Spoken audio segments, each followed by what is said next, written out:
උදර මේද දහනය සඳහා ඒ වගේම ශරීරයේ අනෙක් ස්ථානවල තැන්පත් වෙලා තියෙන මේ අනවශ්‍ය මේද කොටස් ඉවත් කරගන්න ඉන්ටර්මීඩියට් ෆාස්ටින් සහ කීටෝ කියන මේ සාර්ථක ආහාර රටාව කොතනින්ද අපි පටන් ගන්නෙ කොහොමද හරි විදිහට කරගෙන යන්නේ මේ හැම දෙයක්ම මේ වැඩසටහනේ මම කියලා දෙනවා. පළවෙනිම කාරණාව තමයි ඕගොල්ලෝ කෙලින්ම රෙකෝඩින්ග්ස් තියාගන්න ඕනේ. කියන්නේ මම මෙන්න මේ වගේ පොතක් පාවිච්චි කරනවා. ඉතින් ඕගොල්ලොත් පාවිච්චි කරන්න මේ වගේ සටහන් තබා ගන්න පොතක්.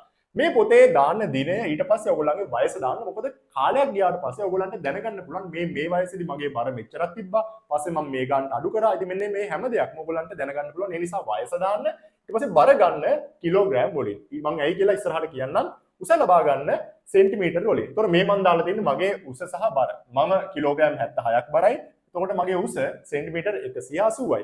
ඊට පස්සේ අපිට අවශ්‍යයි අපේ දෛනික කැලරි ප්‍රමාණය. ඒ කියන්නේ අපි දවසකට කොච්චර කැලරි ප්‍රමාණයක් ආහාරයට ගන්න ඕනේද මේ අපේ බර අඩු කරගන්න කියන කාරණාව අපි දැනගන්න ඕනේ. ඒකට ඕගොල්ලෝ යන්න Google එකේ search කරන්න calculator.net කියලා. calculator.net කියලා search කරන්න ඒ වෙබ්සයිට් එකට යන්න. ඒ වෙබ්සයිට් එකේ health calculators තියෙන තැන තියෙනවා calorie calculator එකක්. එතකොට ඒ calculator එකට ඕගොල්ලන්ගේ details ඇතුළත් කරන්න. ඕගොල්ලන්ගේ වයස දාන්න තියෙනවා, උස දාන්න තියෙනවා, සෙන්ටිමීටර වලින් බර දාන්න තියෙනවා, කිලෝග්‍රෑම් වලින්. ඊට පස්සේ ඕගොල්ලන්ගේ ව්‍යායාම කරන ප්‍රමාණය. ඒ කියන්නේ ඕගොල්ලෝ ව්‍යායාම කරන්න බැරිද? ගොඩක් ආබාධිත කට්ටිය ඉන්නවා. මේ බර වැඩි වෙච්ච ඒගොල්ලන්ට ව්‍යායාම කරන්න අමාරු. එහෙනම් ඒකේ පළවෙනියටම තියෙන BMR කියන ඒ අගය දාන්න. ඊට පස්සේ ඔයගොල්ලන්ට දවසට යන්න පුළුවන්. ඒ කියන්නේ සතියට යන්න පුළුවන් දවස් එකක්ද දෙකක්ද ඒක දාන්න තියෙනවා.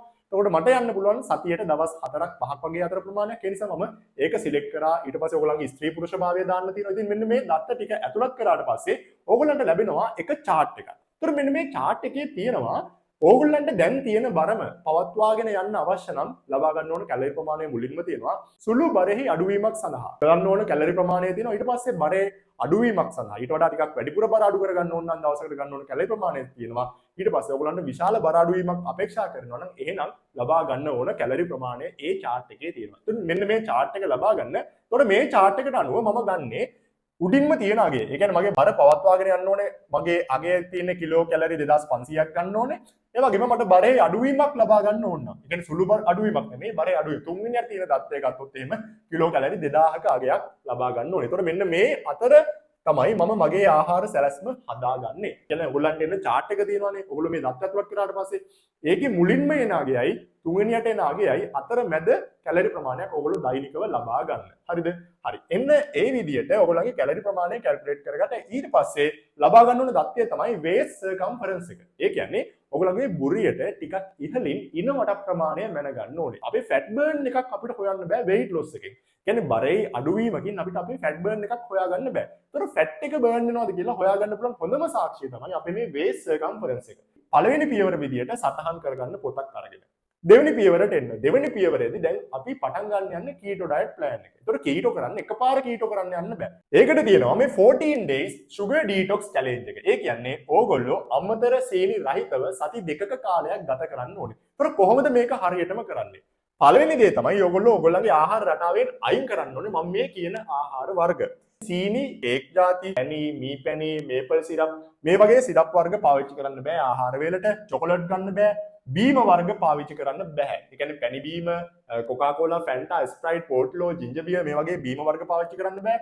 ඒ වගේම කිරිපිටි පාවිච්චි කරන්න බෑ. හේතුව කිරිපිටි ග්‍රෑම් 100ක කොහොමද sugar ග්‍රෑම් 30ක් විතර තියෙනවා. ඒ නිසා මේ කිරිපිටි පාවිච්චි කරන්න එපා. ඊට පස්සේ ස්වීට්නර්ස් ගන්න එපා. විවිධ ස්වීට් ಜಾති ලබා ගන්න එපා. ඒ වගේම සෝස් වර්ග පාවිච්චි කරන්න බෑ මේ දින 14 තුල. ඊට පස්සේ ඔයගලන්ට ගන්න බෑ මේ දේවල්. පාම් පිටි, ඒ වගේම හාල් පිටි, කුණක්කම් පිටි, ආට පිටි. මෙන්න මේ පිටි වර්ග කිසිම දෙයක් ඔයගලන්ට මේ දින 14 තුල පාවිච්චි කරන්න බෑ. ටොපි වර්ග, චුයින් ගම්, බිස්කට්, බයිට් ಜಾති, චිප්ස් වර්ග, පොප්කෝර්න් මේ දේවල් ඔයගලන්ට මේ දින 14 තුල ලබා ගන්න බෑ. ඊට පස්සේ පීට්සා, පැස්ටා, බර්ගර්, සබ්මරීන්, කොත්තු, ඩොල්ෆින් මේ වගේ කඩ කෑම ಜಾති ඔයගලන්ට මේ දින 14 තුල ලබා ගැනීම තහනම්. ඒ වගේම බේකරි නිෂ්පාදන. ඒ කියන්නේ චූම්පාන්, බනිස් වර්ග මේ කිසිම දෙයක් ඔයගලන්ට මේ දින 14 තුල ගන්න බෑ. පළතුරු ජූස් පාවිච්චි කරන්න බෑ මේ දින 14 තුල. ඒ වගේම සොසේජ් ಜಾති, මීට් බෝල්ස්, සෝයා මීට් මේ දින 14 තුල ගන්න බෑ. ඊට පස්සේ ඔයගොල්ලෝ ව්‍යායාම කරන කට්ටිය මගෙන් අහනවා දැන් මේ දින 14 තුල අපිට මේ වේ ප්‍රෝටීන් එකක් ප්‍රී වර්කවුට් එකක් ගත්තට කමක් නැද්ද කියලා. බෑ. මේ දේවල් පාවිච්චි කරන්න බෑ. වේ ප්‍රෝටීන් ගන්න බෑ, ප්‍රී වර්කවුට් ගන්න බෑ, එනර්ජි ඩ්‍රින්ක්ස් ගන්න බෑ මේ දින 14 තුල. ඔයගොල්ලෝ හරියට මේ sugar detox එක කරලා කීටෝ කරන්න බලාපොරොත්තු වෙනවා නම් මේ දේවල් ටික ගන්න බෑ. මොකද හේතුව කීටෝ ඩයට් ප්ලෑන් එක කරනවා නම් කීටෝ හරියට කරන්න ඕනේ. එහෙමනම් ඕගොල්ලන්ගේ ශරීරය තුල කීටෝසිස් එකක් වෙන්නේ නැහැ. ඕගොල්ලෝ වැරදියට කීටෝ කළා කියලා. ඒ නිසා ඔගොල්ලෝ sugar මත depend වෙන ගමන් නම් මේ ආහාර රටාව අඩු වෙලා ඒ විදිහට කරගෙන යනකොට ඔයගොල්ලන්ට මේ හිස රදය ඒ වගේම මේ නොයෙකුත් අපහසුතා blood sugar fluctuate වෙන එක. ඒ කියන්නේ ඔයගොල්ලන්ගේ hypoglycemic තත්ත්වයන් නිර්මාණය වෙනවා, blood sugar level අඩු වෙන්න පටන් ගන්නවා. මේ වගේ නොයෙකුත් ප්‍රශ්න වලට මුහුණ දෙන්න හේතු වෙනවා. හේතුව ඕගොල්ලෝ හිතුවට ඔයගොල්ලන්ගේ ශරීරයේ මේ fat burn එකක් වෙනවා කියලා එහෙම වෙන්නේ නැහැ. ඔයගොල්ලෝ sugar මත තාමත් depend වෙනවා නම්. එහෙම වෙනවා නම් ඒ කියන්නේ අපිට කරන්න බෑ මේ keto diet එක පිටි ආහාර වැඩි කරලා. ඊට වඩා හොඳයි සාමාන්‍ය විදියට ආහාර ලබා ගන්න ගමන් ව්‍යායාම කරන එක ඊට වඩා සුදුසුයි. ඒ නිසා කීටෝ කරන්න ඕන නම් ඔයගොල්ලන්ගේ මේ ෆැට් එක බෙලි ෆැට් එක අඩු කරගන්න ඕන නම් මේ කියන විදියට කරන්න. ඔයගොල්ලෝ මේක පටන් ගත්ත ගමන් මේ දින 14 ගත කළොත් එහෙම බෝනස් එකක් විදියට ඔයගොල්ලන්ගේ බරේ කිලෝග්‍රෑම් දෙකක් අඩු වෙනවා. ඒකට හේතුව තමයි sugar මගින් අපේ ශරීරය තුළ ජලය රඳා පවත්වා ගන්නවා. එතකොට අපි ගන්න sugar ප්‍රමාණය අඩු කරා කියන්නේ අපේ water weight එක. බරේ තියෙනවනේ මේ water weight එක. එතකොට මේ water weight එක අඩු වෙනවා කිලෝ 2කින් 3කින් විතර ඔයගොල්ලන්ගේ බර අඩු වෙනවා මේ දින 14 පහු කරාට පස්සේ. මේ සති දෙක හරිය විදිහට ගත කළොත් ඉස්සරහට එන පියවරවල් වලදී ඔයගොල්ලන්ට මේ මම කියන විදිහට intermittent fasting එක කරගෙන යන්න පුළුවන් වෙනවා. මේ තමයි දෙවෙනි පියවර sugar detox එක. ඒතකොට මේකෙදි ඔයගොල්ලෝ ලබා ගන්න ඕන ආහාර වර්ග මොනවාද? ලබා ගන්න හොඳ නැති ආහාර වර්ග මොනවාද? කොහොමද මේක හරියටම කරන්නේ? ඉතින් මේ හැමදේම විස්තර මම ඇතුළත් කරලා තියෙනවා මගේ Science of Fat Loss PDF එකේ. ඉතින් මේ PDF එක ඔයගොල්ලන්ට මිලදී ගන්න පුළුවන්. මම මේ දාන WhatsApp අංකයට පණිවිඩයක් එවලා. ලබා ගන්න ඕන ආහාර වර්ග හැම දෙයක්ම ඒකේ තියෙනවා. ඒකේ තියෙන තවත් විශේෂ දෙයක් මෙතන මතක් කරන්න ඕනේ පළතුරු වර්ග. ඒතකොට පළතුරු කියන්නේ කණි රස දෙයක්. මෙන්න මේ එක එක පළතුරු වර්ග වල තියෙන මේ glycemic index එක සහ glycemic load එක අනුව මම මේ පළතුරු වර්ග සකස් කරා. ඒතකොට ඒ අනුව ඔයගොල්ලෝ ලබා ගන්න පළතුරු ප්‍රමාණයන් වෙනස් කරගන්න ඕනේ. එතකොට කහපාට පළතුරු අපිට කිසිම ගැටලුවක් නැහැ. අවසට ගන්න පුළුවන් ග්‍රෑම් ගාණක් තියෙනවා. මේ ග්‍රෑම් ගාණ ඔයගොල්ලන්ට ගන්න පුළුවන්. එතකොට ඊට වඩා අඩුවෙන් තමයි කොළ පාට පළතුරු ගාන පාවිච්චි කරන්න පුළුවන්. ඊට වඩා අඩුවෙන්, තාමත් අඩුවෙන් තමයි රතු පාට පළතුරු පාවිච්චි කරන්න පුළුවන්. ඒකට හේතුව තමයි ඒ පළතුරු වලින් අපේ ශරීරයට එන සීනි ප්‍රමාණය වැඩි. හැබැයි අපි හැම වෙලේම මතක තියාගන්න ඕන කාරණාව තමයි අපේ මේ රුධිරය තුළ ඉන්සුලින් හෝමෝනේ මට්ටම අපි ගොඩක් පාලනය කරගන්න ඕනේ, සැලකිලිමත් වෙන්න ඕනේ විශේෂයෙන් ඒ ගැන. ඒ නිසා තමයි මම පළතුරු වලට මේ මෙහෙම සීමාවන් දාලා තියෙන්නේ. ඔන්න දැන් ඕගොල්ලන්ට තුන්වෙනි පියවරේ ඉඳලා කීටෝ කරන්න පුළුවන්. එතකොට කීටෝ මම ඔයගලන්ට කිව්වා මේක ප්‍රධාන වශයෙන්ම පියවර 4කින් යුක්ත වෙනවා. ඒකේ පළවෙනි පියවර තමයි ඉන්ඩක්ෂන් පේස් එක. ඒ කියන්නේ අපේ ශරීරයට මේ කීටෝ ආහාර රටාව පුරුදු කරන අවධිය තමයි මේක. කලින් වැඩසටහනේදී මම ඔයගලන්ට කිව්වේ දින 14ක් තුල මම මේ කියන ආහාර ගන්න එපා. ඒ කියන්නේ අමතර සීනි කිසිම දෙයක් ඔබ ආහාරයට ගන්න එපා. අනිවාර්යයෙන්ම මේ කෑම ඔබගේ ආහාර වේලෙන් අයින් කරන්න කියන කාරණාව විතරයි මම කිව්වේ. මෙතනදී මම ඔයගොල්ලන්ට කියනවා විශේෂ දෙයක්. ඒ තමයි intermittent fasting. ඒතකොට intermittent fasting එක්ක කීටෝ කරන එක ඉතාමත් වැදගත්. මොකක්ද මේ intermittent fasting කියලා කියන්නේ? intermittent fasting කියලා කියන්නේ අපි ගන්න ආහාර වේලවල් එක නිශ්චිත කාල පරාසයකට පමණක් සීමා කිරීම. එතකොට ඉතුරු කාල පරාසය තුළ ඔබ ඔබගේ ශරීරයට ඉඩ ලබා දෙනවා මේද දහනයක් සිදුවීම සඳහා. ඒ කියන්නේ ඉතුරු කාලය තුළ ඔබ ගන්න ආහාර නවත්තනවා. හැබැයි ඔබගේ ශරීරය තුළ තියෙන මේ මේදය ආහාර ලෙස ලබාගෙන ශරීරය ක්‍රියාත්මක වෙනවා. ඔන්න ඕක තමයි අපි intermittent fasting තුලින් බලාපොරොත්තු වෙන ප්‍රධානම කාරණාව. intermittent fasting වල පටන් ගන්න පළවෙනිම ස්ටෙප් එක තමයි මේ 12-12 method එක. ඒතකොට 12-12 කියලා කියන්නේ අපි ආහාර ලබා ගන්න පැය 12ක් තුල පමණයි. ඉතුරු පැය 12 අපි නිරාහාරව ඉන්නවා. ඉතින් ඔන්න ඔය පැය 12 තුල තමයි අපේ ශරීරය අපි මේද දහනයක් සිදුවීම සඳහා ඉඩ ලබා දෙන්නේ. අපි අර කලින් කරපු විදිහට දවස පුරාම ආහාර ගැනීමක් මෙතනදී කරන්නේ නැහැ. අපි මෙතනදී ගන්නේ ප්‍රධාන ආහාර වේල් තුන පමණයි. ඒ ප්‍රධාන ආහාර වේල් දෙකක් අතර අපි කිසිම අමතර ආහාර වේලක් ලබා ගන්නේ නැහැ. එතකොට උදාහරණයක් විදිහට ගත්තොත් එහෙම මම ගත්තා මෙතන උදේ 8ට පළවෙනි ආහාර වේල ගන්න පුද්ගලයෙක්. එතකොට දවල් ආහාර වේල ගන්නවා දහවල් 1ට පමණ.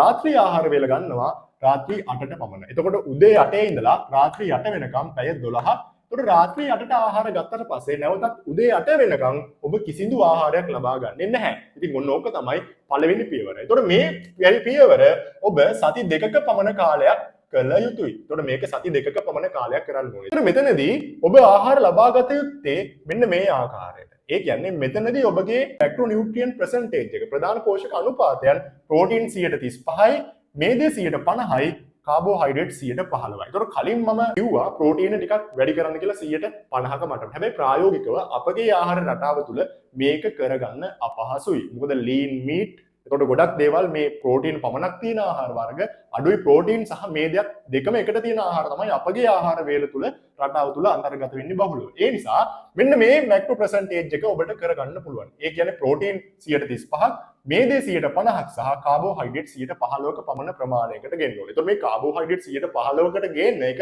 ලේසි පාසු දෙයක් නෙවෙයි. මොකද අපගේ ආහාර රටාව තුල වැඩිපුරම තියෙන්නේ මේ කාබෝහයිඩ්‍රේට් ආහාර. මගේ කැලරි ප්‍රමාණයන් තමයි මම මෙතන දක්වලා තියෙන්නේ. කියන්නේ මම මගේ ශරීරය තුළ යම්කිසි මේද දහනයක් සිදුවීම සඳහා ලබා ගත යුතු කැලරි පරාසය ගත්තොත් එහෙම කිලෝ කැලරි 2000ත් 2500ක් අතර පරාසයක් තුළ මම මගේ ආහාර වේල ලබා ගත යුතුයි. මම මෙතනදී ප්‍රසන්ටේජ් ටිකක් කියවනේ. දැන් මේ ප්‍රෝටීන් 135ක්, මේදය 150ක්, කාබෝහයිඩ්‍රේට් 115ක් කිව්වට හරියටම මේ ආහාරයෙන් කොච්චරක්ද ගන්න කියන දේ ගැන අපිට අවබෝධ කරගන්න බෑ. හැබැයි අපිට ග්‍රෑම් වලින් මේක තිබුණොත් එහෙම, ඒ කියන්නේ මම දවසට ගන්න ඕන ප්‍රෝටීන් ප්‍රමාණය ග්‍රෑම් මෙච්චරයි, කාබෝහයිඩ්‍රේට් ප්‍රමාණය ග්‍රෑම් මෙච්චරයි, මේදේ ග්‍රෑම් මෙච්චරයි කියලා මේම ග්‍රෑම් ප්‍රමාණ වලින් තිබ්බොත් එහෙනම් අපිට ලේසි මේක කරගන්න. ඒ නිසා මම දැන් මේක ග්‍රෑම් වලට පරිවර්තනය කරගන්න ආකාරය ඔයගලන්ට පැහැදිලි කරනවා. මුලින්ම අපි ගමු ප්‍රෝටීන්. එතකොට දැන් මම ප්‍රෝටීන් 135ක් කියවනේ. දැන් මේක ග්‍රෑම් වලින් දවසකට අපිට කොච්චරක් ගන්න පුළුවන්ද කියන දේ හොයන්න යන්නේ. එතනදී මුලින්ම ගන්න ඕනේ කිලෝ කැලරි 2000යි. ඔබගේ කැලරි ප්‍රමාණ අතර පරාසයේ මේ මිනිමම්. ඒ කියන්නේ ඔබ අඩුවෙන්ම ගන්න ඕනේ කැලරි ප්‍රමාණය මෙතනදී අරගන්න. හරිද? මේ කැලරි ප්‍රමාණය දැන් මගේ තියෙන්නේ 2000නේ. දැන් මම මෙතනට ගත්තා 2000. එතකොට මේ 2000 වැඩි කරන්න ඕනේ 135ක්. ඒ කියන්නේ 35න් මම වැඩි කරලා 100ෙන් බෙදනවා. හරිද? 35න් වැඩි කරලා 100ෙන් බෙදනවා. ඊට පස්සේ එන උත්තරය මම නැවත 4ෙන් බෙදනවා. ඇයි මම 4ෙන් බෙදන්නේ? සාමාන්‍යයෙන් ප්‍රෝටීන ග්‍රෑම් 1කින් අපිට ලැබෙනවා කිලෝ කැලරි 4ක ශක්තිය. හරිද? එතකොට කාබෝහයිඩ්‍රේට් ග්‍රෑම් 1කින් ලැබෙනවා අපිට කිලෝ කැලරි 4ක ශක්තිය. මේදේ ග්‍රෑම් 1කින් ලැබෙනවා අපිට කිලෝ කැලරි 9ක ශක්තියක්. එතකොට මෙන්න මේ தත්ත්වය මත පදනම්ව තමයි මම මේ වෙන උත්තරය නැවත 4ෙන් බෙදන්නේ. එතකොට දැන් මේක සුළු කරාට පස්සේ මේ බිංදු දෙකට බිංදු දෙක කැපෙනවා. 20 වැඩි කිරීම 35 700යි. එතකොට එන 700 4ෙන් බෙදුවට පස්සේ ග්‍රෑම් 175ක් ප්‍රෝටීන මට දවසකට ලබා ගත යුතුයි. සාමාන්‍යයෙන් පුද්ගලයෙක්ට තම දෛනික රාජකාරී කරගෙන යන්න කිලෝග්‍රෑම් එකකට ප්‍රෝටීන 0.8යි ග්‍රෑම් ප්‍රමාණයක් ලබා ගත යුතුයි. හැබැයි මේකේ සීමාව අපිට උපරිම යන්න පුළුවන්. සාමාන්‍යයෙන් කිලෝග්‍රෑම් එකකට ප්‍රෝටීන ග්‍රෑම් 2.3ක පමණ ප්‍රමාණයකට යන්න පුළුවන්. හැබැයි ඔබ සාමාන්‍යයෙන් කාය වර්ධන ක්‍රීඩාව බොඩි බිල්ඩින් එක්සර්සයිසස් ඒ කියන්නේ මාංශ පේශි වර්ධන ක්‍රීඩාවේ ක්‍රියාවලිය වල නිරත විය යුතුයි. මොකද එහෙමනම් විතරයි ඔබට මේ ප්‍රෝටීන මේ මෙච්චර ප්‍රෝටීන ප්‍රමාණයක් දරාගත හැකි වෙන්නේ. ඔබගේ මේ මාංශ පේශි වර්ධනය කරගන්න මේ ප්‍රෝටීන් පාවිච්චි කරන්න පුළුවන්. එහෙම නැත්නම් ඔබගේ වකුගඩු වලට මේක අහිතකර විදියට බලපාන්න පුළුවන් මෙතරම් ප්‍රෝටීන ලබා ගැනීම. සාමාන්‍යයෙන් මේ ග්‍රෑම් 175 කියන්නේ කිලෝ 85ක් පමණ බර මිනිස්සෙක්ට.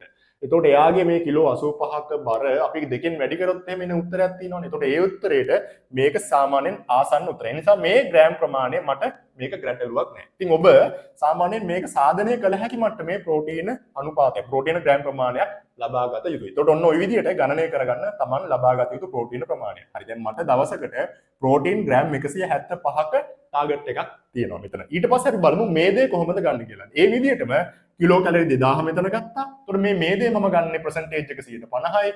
50න් වැඩි කරා. ඒක බෙදුවා 100ෙන්. එතකොට එන උත්තරය මම බෙදනවා 9න්. එතකොට එන උත්තරේ මේ බිංදු දෙකට බිංදු දෙක කැපුණා. 20 වැඩි කිරීම 50000යි. ඒ 19න් බෙදුවාම ග්‍රෑම් 112. කියන්නේ 112යි ග්‍රෑම් ප්‍රමාණයක් මට මේද දවසකට ලබා ගත යුතුයි. ලබා ගන්න පුළුවන්. හරිද?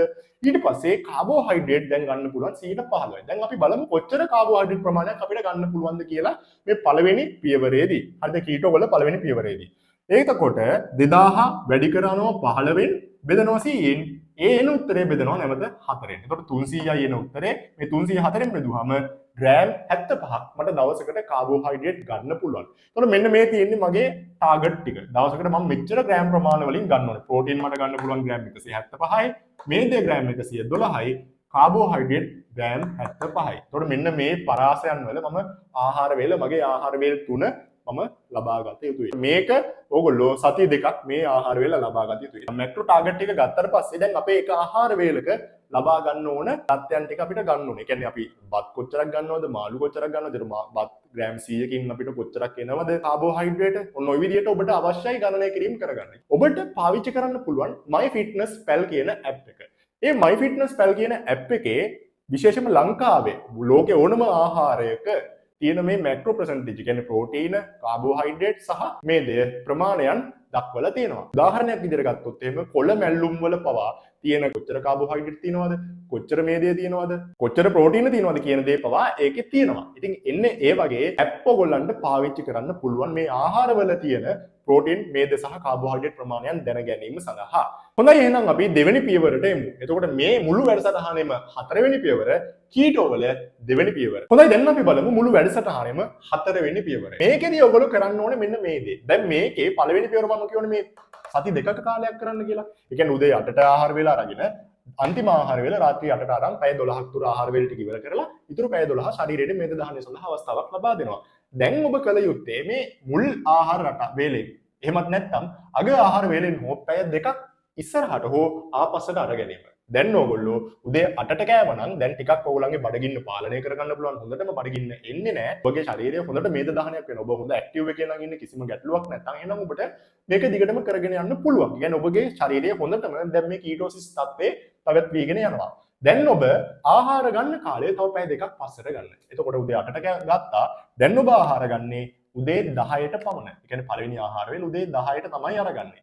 ඒ කියන්නේ ඔබ ආහාර ගන්න කාලය දැන් පැය 10කට සීමා වෙලා තියෙනවා. එතකොට ඔබගේ निराහාර වෙන්න කාල සීමාව පැය 14කට සීමා වෙලා තියෙනවා. එතකොට දැන් අපි මේ ආහාර රටාවට කියනවා 14 10 කියන ආහාර රටාව. දැන් අපි එනවා මේකේ පස්වෙනි පියවරට. ඒ කියන්නේ ස්ටෙප් නම්බර් 5 කීටෝ වල මේ weight loss pace එකට අපි වෙනවා. ඒ කියන්නේ ඉන්ඩක්ෂන් pace එකෙන් දැන් අපි එනවා අපගේ බර අඩු වෙන හොඳම අවධියට අපි එනවා. එතකොට මෙන්න මේ පියවර ටික පහු කරලා. එතකොට දැන් මේ පස්වෙනි පියවරේදී තමයි අපි මේ weight loss pace එකට එන්නේ. දැන් ඔයගොල්ලෝ වැරදි විදියට කළොත් එහෙම එක්ක මේක අතරමඟ නවතිනවා නැත්නම් ඔයගොල්ලන්ට මේක එපා වෙනවා බර අඩු වෙන්නේ නැහැ. ඉතින් ඔන්න ඔය වගේ ප්‍රශ්න ගොඩක් එන්න පටන් ගන්නවා. එහෙම නැත්නම් මේක හරිය විදියට කරගෙන ගියොත් ඔබට සාර්ථක ප්‍රතිඵල ගන්න පුළුවන්. no sugar සති 2යි ඊට පස්සේ induction pace එක එනවා සති 4ක්. පළවෙනි සති දෙක ඔයගොල්ලෝ 12 12 දෙවෙනි සති දෙක. ඒ කියන්නේ පළවෙනි pace එකේ දෙවෙනි සති දෙක ගන්නවා ඔයගොල්ලෝ 14 10. දැන් ඔන්න තුන්වෙනි ස්ටෙප් එකට එනවා මේ කීටෝ වල. තව පැය දෙකක් ඔයගොල්ලෝ ඔබගේ ආහාර වේල පළවෙනි ආහාර වේල පස්සට ගන්නවා. එතකොට දැන් ඔයගොල්ලෝ 10ට ගත්ත කට්ටිය ආහාර ගන්නේ දහවල් 12ට පමණ. එතකොට මේකෙදි පළවෙනි ආහාර වේල දහවල් 12ට පමණ අරන් දෙවෙනි ආහාර වේල ඔබට අවශ්‍ය නම් හවස 3ට පමණ 2ට 3ට පමණ ගන්න පුළුවන්. එතකොට මෙතනදී ඔබ ආහාර ගන්න කාලය වෙනවා පැය 8ක කාලයකට තුල පමණයි ඔබ ආහාර වේල ටික අරගන්නේ. ප්‍රධාන ආහාර වේල ටික. ඒක ඔබට කැමති ආකාරයට සකස් කරගන්න පුළුවන්. දැන් ඔබගේ ශරීරයට පැය 14ක් නෙමේ 16ක කාලයක් ලැබෙනවා මේද දානයක් සිදු වෙන්න. එතකොට හොඳ කාලයක් තුල ඔබගේ මේ belly fat එක අඩු වෙන්න මේ belly fat එකේ තැම්පත් වෙලා තියෙන මේ මේද කොටස් අරගෙන ඔබගේ ශරීරය තුල කීටෝන් නිෂ්පාදනය කරගෙන මේ කීටෝන් වලින් ඔබගේ ශරීරයේ දුවන තත්ත්වයට පත් වෙලා තියෙනවා මේ පැය 16 තුල. දැන් හොඳ මේද දහනයක් මේ කාලය තුල ඔබ වෙනවා. දැන් ඔබගේ මැක්‍රෝ ප්‍රසන්ටේජ් ටික අඩු කරගන්න ඕනේ. එතකොට weight loss එක මේක තමයි ලෝකේ ජනප්‍රියම intermittent fasting method එක 16-8 කියන method එක. එතකොට මෙන්න මේ 16-8 කියන method එකේදී තමයි weight loss එක හොඳටම වෙන්නේ. හරි දැන් මෙන්න මේ කාලය. එතකොට මේ කාලේ ඔබ සති 4ක් ගත කරන්න ඕනේ. එතකොට දැන් ඔබ හරියටම ගත්තොත් එහෙම පළවෙනියට සති 2යි ඊට පස්සේ ඔයගොල්ලෝ සති 4ක් පහු කරනවා පළවෙනි පේස් එකේදී ඉන්ඩක්ෂන් පේස් එකේදී ඊළඟට ඔයගොල්ලෝ සති 4ක් දැන් මේ පේස් එකේදී weight loss පේස් එකේදී පහු කරනවා. එතකොට කලින් ගත්තොත් එහෙනම් එතකොට මාස එකමාරක් ගත කරලා දැන් ඔයගොල්ලෝ මාසයක් ඉන්නවා මේ weight loss පේස් එකේදී. දැන් මේ පේස් එක තුල තමයි හොඳටම ඔයගොල්ලන්ගේ මේ mid section එක. ඒ කියන්නේ waist circumference එක මනින්න කියලා කිව්වනේ. එතකොට මෙන්න මේ தත්ත්වය අඩු වෙන්න පටන් ගන්න මෙන්න මේ කාලය තුල. එතකොට මේ කාලය තුල ඔබ ලබාගත යුතු මහා පෝෂක. ඒ කියන්නේ macro nutrients ප්‍රමාණය ගත්තොත් එimhe මෙන්න මේ தත්ත්වයන් ඔබ ලබා ගන්න ඕනේ. දැන් ප්‍රෝටීන 35යි අපි මේදය තව ටිකක් වැඩි කරනවා මේ කාලය තුල. එතකොට මේ කාලය තුල ඔබට ගන්න පුළුවන් සාමාන්‍යයෙන් මේදය 155ක පමණ ප්‍රමාණයක් කාබෝහයිඩ්‍රේට් අඩු කරන්න 10ක පමණ ප්‍රමාණයකට. හරිද? ඔන්න ඔය ආකාරයට ඔබගේ මැක්‍රෝ නියුට්‍රියන්ට්ස් ටික හදා ගන්න ඕනේ. ඊට පස්සේ මම මේ කියලා දීපු විදිහට ඔබට පුළුවන් මේ දත්තයන් ටික ගණනය කරගන්න. මෙතනදී ප්‍රෝටීන ප්‍රමාණය වෙනසක් වෙන්නේ නැහැ. ප්‍රෝටීන මොකද 135ක ප්‍රමාණයක්මයි ගන්නෙ. එතකොට මෙතන ප්‍රෝටීන ග්‍රෑම් 175යි. හැබැයි මේදේ ප්‍රමාණය වැඩි වුණා. මෙතන 155 වුණා. 155 වුණා. එතකොට මේක වෙනස් වෙනවා 1100ක ප්‍රමාණයක් වෙනවා. 1109න් බෙදුවහම එන පිළිතුර ග්‍රෑම් 122ක පමණ ප්‍රමාණයක් මේදේ ඔබට ලබා ගන්න පුළුවන්. එතකොට මේ weight loss pace එකේදී දැන් මේදේ ප්‍රමාණය ටිකක් වැඩි වෙලා. ඒතකොට කාබෝහයිඩ්‍රේට් ප්‍රමාණය මීට වඩා තව අඩු වෙන්න ඕනේ. ඒ කියන්නේ මේ 115 නෙමේ දැන් ඔබ ලබා ගත යුත්තේ 110ක පමණ ප්‍රමාණයක්. එතකොට මේ 20 වැඩි කිරීම 10 මෙතන 300 නෙමේ මෙතන 200 වෙනවා. එතකොට 200 4න් බෙදුවාම එන්නේ මෙතන මෙන්න මේ මට්ටමට. ඒ කියන්නේ ග්‍රෑම් ප්‍රමාණය. ගත්තොත් එහෙම ග්‍රෑම් 50ක මට්ටමකට අඩු වෙලා තියෙනවා කාබෝහයිඩ්‍රේට් ප්‍රමාණය. එතකොට මේ දත්තයන් ටික වෙනස් වෙනවා. කාබෝහයිඩ්‍රේට් ගන්න පුළුවන් ග්‍රෑම් 50යි. මේ දෙය ග්‍රෑම් 122ක ප්‍රමාණයකට වැඩි වෙලා තියෙනවා. එතකොට දැන් මෙන්න මේ විදිහට ඔබ හොඳ weight loss එක පවත්වාගෙන යනවා මේ කාලය තුල. ඔබට අවශ්‍ය නම් මේ කාලය මාසයක් විතරක් නෙමෙයි සති 4ක් නෙමෙයි තවත් සති 4ක් ඉස්සරහට කරන්න පුළුවන්. ඒ කියන්නේ ඔබගේ තියෙන ප්‍රතිඵල අනුව ඔබගේ ශරීරය තුල ලැබෙන ප්‍රතිඵල අනුව. මොකද එක එක්කෙනාගේ මේ පරිවෘත්තීය වේග වෙනස් නිසා මට ලැබෙන ප්‍රතිඵල නෙමෙයි ඔබට ලැබෙන්නේ. ඒකට ඔබට අවශ්‍ය නම් මේක දීර්ඝකාලීනව වුණත් කන්ටිනියු කරගෙන යන්න පුළුවන්. මේ බර අඩුවීම මග නතර වෙන පිරිසක් ඉන්නවා. ඒතකොට ඒ පිරිසට කියන්නේ දැන් මේ කැලරි ප්‍රමාණය ඔබට අවශ්‍ය නම් තව ටිකක් අඩු කරගන්න පුළුවන්. දැන් ඔන්න මම මේක ගන්නවා. සාමාන්‍යයෙන් තවත් කැලරි 400කින් විතර මේක අඩු කරොත් එහෙම 1600ක පමණ ප්‍රමාණයකට මම මේ මගේ කැලරි ප්‍රමාණය අරගෙන එනවා. දැන් මම ගණනය කිරීම කරගන්නේ 2000ට නෙමෙයි 1600ට අදාළව. ඉන්ටර්මිඩියට් ෆාස්ටිං වල 16 8 කියන මෙතන දෙකම ඔයගොල්ලන්ට අනුගමනය කරන්න පුළුවන්. හැබැයි වෙනසකට දැන් මම මෙතන කැලරි ප්‍රමාණය අඩු කරානේ. ඔබට පුළුවන් මේ මැදින් ලබා ගන්න ආහාර වේල අයින් කරන්න. දැන් ඔබ දහවල් 12ට ආහාර වේලක් ගන්නවා. රාත්‍රී 8ට ඔබගේ දෙවෙනි ආහාර වේල ගන්නවා. ආහාර වේල දෙකක් පමණයි අරගන්නේ. මේ ආහාර වේල දෙක තුල මේ කැලරි ප්‍රමාණය ඔබ බෙදා ගන්නවා. හරිද? ඒතර ආහාර වේල තුනක් ගන්නෙ නැහැ. හරිද? මොකද අපිට තවත් ප්‍රතිඵල ලබා ගන්න අවශ්‍ය නිසා. හරි. දැන් ඔබ මේ ගණනය කිරීම අපි මේ විදිහට කරමු. ඉතින් ඔන්න ওই විදිහට අපි ගන්න කැලරි ප්‍රමාණයන් තවදුරටත් අඩු කරගෙන තියෙනවා. හරිද? ඒතකොට මෙන්න මේ ටාගට් විතරයි ඔබට දවසකට ලබා ගන්න ඕනේ. ඒ කියන්නේ කැලරි ප්‍රමාණය අපි රෙස්ට්‍රික්ට් කරගෙන තියෙනවා. මේක කරන්න පුළුවන්. හැබැයි ඔබගේ මීල්ස් ටික හරියට ප්‍රිපෙයාර් කරගන්න අවශ්‍යයි. ඉතින් මෙන්න මේ විදිහට තමයි ඔබට හොඳ මේද දහනයක් කරගන්න පුළුවන්. එහෙම නැත්නම් කොතරම් ඔබ මහන්සි වුණත් ඔබගේ ශරීරය තුළ මේද දහනයක් වෙන්නේ නැහැ. ඒ කියන්නේ ඔබ ගන්න මේ කාබෝහයිඩ්‍රේට් මම බත් කන එක නැවැත්තුවා. දැන් මම බත් කන්නේ නැහැ. මම උදේ වේලා අතහැරියා. මම දවල් වේලා අතහැරියා. ඉතින් ඔන්න ඔය වගේ කමෙන්ට් ගොඩක් කට්ටිය දානවා. හැබැයි මට තාම ප්‍රතිඵල නැහැ. එහෙම ප්‍රතිඵල එන්නේ නැහැ. ඒකට හේතුව මම මගේ වැඩසටහනින් ඕගොල්ලන්ට පැහැදිලි කරා. මොකද සයන්ස් එකක් තියෙනවා. මේක විද්‍යාවක් තියෙනවා. ඉතින් මෙන්න මේ විද්‍යාවට අනුව පමණයි ඔබගේ ශරීරය තුළ මේ මේද දහනයක් වෙන්නේ. එහෙම නැත්නම් වෙන්නේ හයිපෝග්ලයිසෙමික් තත්ත්වයකට ඔබගේ ශරීරය ගමන් කිරීම පමණයි. ඒක කිසිම ප්‍රතිඵලයක් නැති දෙයක්. හරිද? ඒ නිසා හරි විදිහට ඩයට් එක කළොත් මෙන්න මේ විදිහට ඔබ ඩයට් එක අනුගමනය කරොත් මේ කැලරි ප්‍රමාණයන් ගණනය කරගෙන ඔබට ප්‍රතිඵල ලබා ගන්න පුළුවන්. එහෙම නැත්නම් බෑ. දැන් අපි මේකේ අවසාන පියවරට එනවා. ඒ කියන්නේ මේන්ටේනන්ස් ෆේස් එක. ඒ කියන්නේ දැන් ඕගොල්ලන්ගේ බර අඩු වෙලා තියෙන්නේ ගොඩක් වෙලාවට මේක හරියට කළොත් අනිවාර්යයෙන්ම ඔබගේ බර අඩු වෙනවා. ඒතර බර අඩු වුණාට පස්සේ දැන් අපි මේක පවත්වාගෙන යන්න ඕනේ. මේක පවත්වාගෙන යන්න දැන් ඕගොල්ලෝ මේක කරලා මේකේ සයන්ස් එක මොකක්ද කියලා දන්න. ඔබට ලැබෙන ප්‍රතිඵල හොඳයි නම් මේක මෙහෙමම පවත්වාගෙන යන්න පුළුවන්. එහෙම නැත්නම් මේ මැක්‍රෝස් අඩු කරගෙන එහෙම නැත්නම් කැලරිස් අඩු කරගෙන ඔබට අවශ්‍ය තත්ත්වයට ඔබගේ ඒ ආහාර රටාව සකස් කරගන්න පුළුවන්. ඉතින් මේ දැනුම මම ඕගොල්ලන්ට ලබා දීලා තියෙනවා. මේක කරන්න මේ ගණනය කිරීම ටික කරගන්න. මේවා මේ සුද්ධ ගණිතය නෙමෙයි. මේවා අමාරු දේවල් නෙමෙයි. තාමත් ලේසි සුළු ගණනය කිරීම තමයි මේ හැම දෙයක්ම. ඉතින් අනිවාර්යයෙන්ම ලෝකේ දෙවලම් ඇවිල්ලා තියෙනවා, ඇප්ස් ඇවිල්ලා තියෙනවා, My Fitness Pal වගේ ඇප් එක තියෙනවා. ඒතකොට Google එකේ කැලරි කැල්කියුලේටර් එක තියෙනවා. හරිද? මෙන්න මේ දේවල් උදව්වට අරගෙන ඔබගේ ඩයට් ප්ලෑන් එක ඔබ නිර්මාණය කරගන්න. ඒ නිසා චොකලට් එකක් කෑවයි කියලා, බර්ගර් එකක් කෑවයි කියලා, කොත්තුවක් කෑවයි කියලා දැන් ඔබට එහෙම ලොකු බලපෑමක් වෙන්නේ නැහැ. හැබැයි අනිවාර්යයෙන්ම අර සරුංගලේ හැම වෙලේම නූල තමන්ගේ අතේ තබා ගත යුතුයි.